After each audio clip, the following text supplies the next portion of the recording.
Welcome back everybody for another episode on the Heart and Home channel. This week we are going to be finishing up our roof finally. Woohoo! That is super exciting. I just can't wait to have that done and ready to go so that we can get going on the walls and getting closer to getting dried in for winter time, which is really important.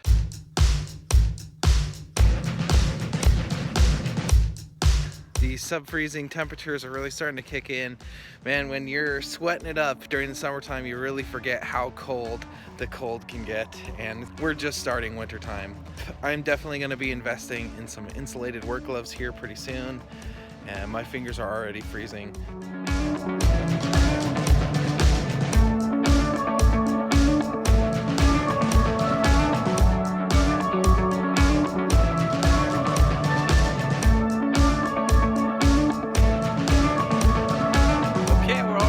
Now the wind is seeming really favorable, so it's looking really good that we're going to be able to finish this thing off today.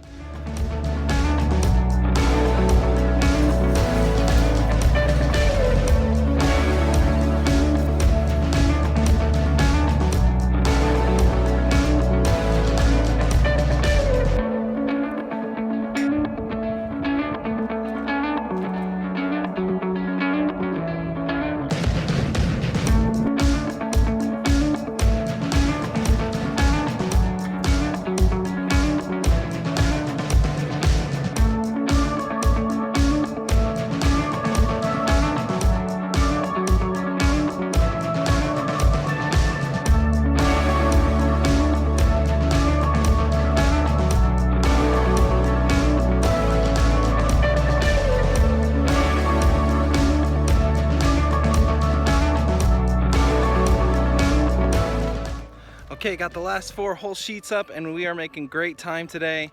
We are definitely going to be finishing, at least getting all the sheets up. And then after that, all we have left to do is just drill the seams that are within like, I think 7 or 8 feet of the end. And that'll be it for the roof for now.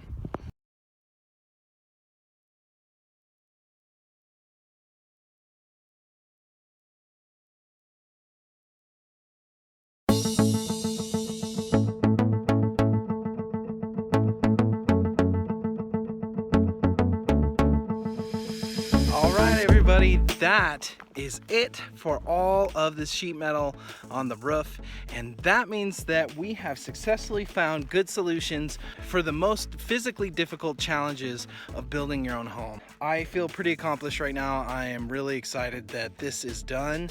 Yeah, I'm just excited. Where there's a will, there's a way, and we've done it. Now, there's certainly a lot of other challenges. There's still a ton more logistical challenges that we're going to have to overcome, but it's nice knowing that my body will be able to take a little bit of a break from here forward. Now, there's still maybe more challenges ahead, but as far as I know for now, that was the last really physically difficult problem that I didn't know how to solve at the beginning. So we're done.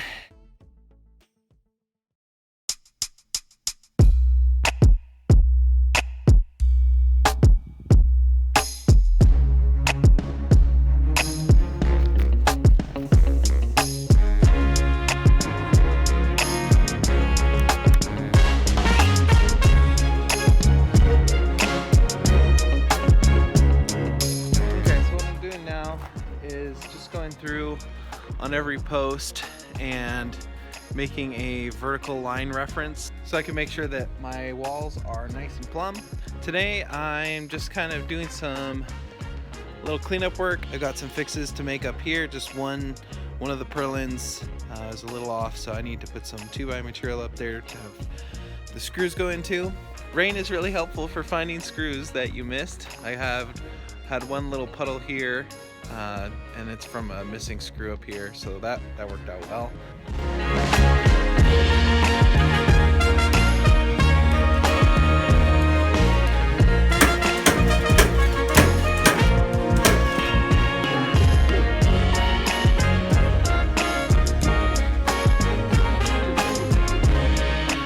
Okay, got my delivery of the extra enclosure strips. So now I'm going to go through and do the rest of the panels all along the bottom here, and then after that make my way and do all the rest of the panels that don't have them. That should be pretty quick. Then I think after that, maybe start on finding out where our plumbing can go.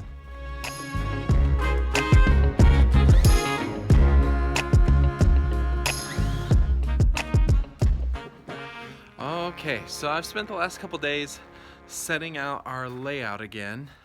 My initial intent was that, we were considering maybe hiring out for the slab prep just to try and push for getting the slab done for wintertime, but there were some additional tasks that we hadn't quite accounted for with the electrical here, having to consult with L&I about all that stuff, and then doing the well line, and additionally probably having to build a well house to get all that running. So that's just going to be way too much work for us to actually get that done in time for the due date for the slab for this winter. It's just too many things to get done, too much stress. So instead we're going to continue on with our current plan of doing the walls, but in trying to solve for plumbing, as another testament to why doing layouts like this is really helpful, I've solved some pain points and made some plans here that are going to help our expansion of the living space into the garage much easier if we do decide to do that. Yeah, I'll show you what the differences are now. So the first main thing that I did was to figure out how much our utility closet here can be shrunk back in the bathroom and everything, in order for us to make sure that the bedrooms here are as close to a full 10 feet across as possible. I wasn't quite able to make them a full 10 feet, but we got pretty close. And we are actually going to be separating this out into 2 rooms instead of 3. And so this will be the smaller of the 2 rooms, and then this one will be a much longer one. And one of the really big advantages of doing that is when we do expand, one of the thoughts that we had was that we would take the living room here and knock this wall out and just expand the living room into this section here. Some of the other major changes are that we have we're going to enclose this whole entryway area. It's not part of our heated envelope, but that'll help make it a nice, just a nice entryway. We're going to have an opening here from the garage to there, so it's easy to get in. And we are going to be doing rough plumbing in here for an additional bathroom / utility room. We may move our washer and dryer into here if we are approved to expand in.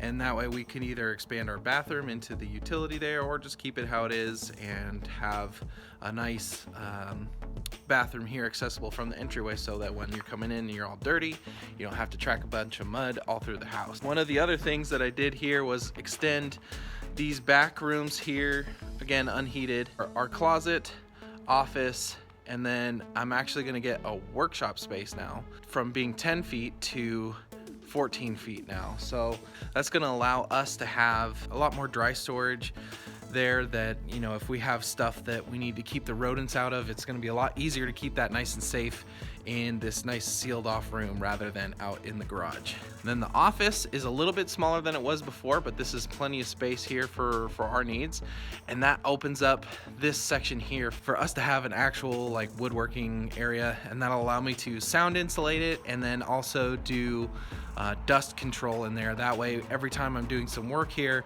I'm not getting dust all over our cars and all over everything that's stored everywhere. So that's going to be a big optimization. So in general,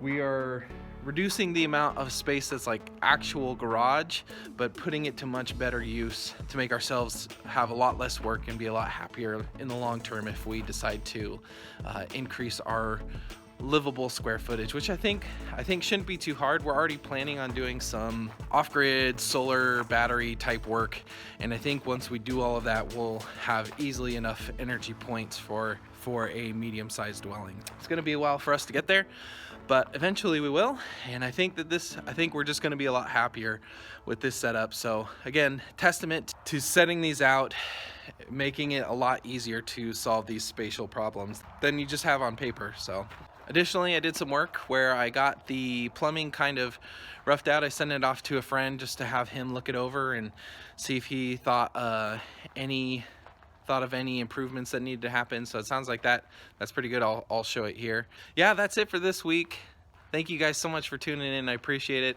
As always, if you found this entertaining or helpful, hit that thumbs up button. We all only have one life to live, and if you are a person that is seeking freedom, then please consider hitting that subscribe button as we go through this journey together. We are determined to share everything from our journey so that we can hopefully help other people maximize the happiness in their life as well. So with that, I'll catch you guys next time.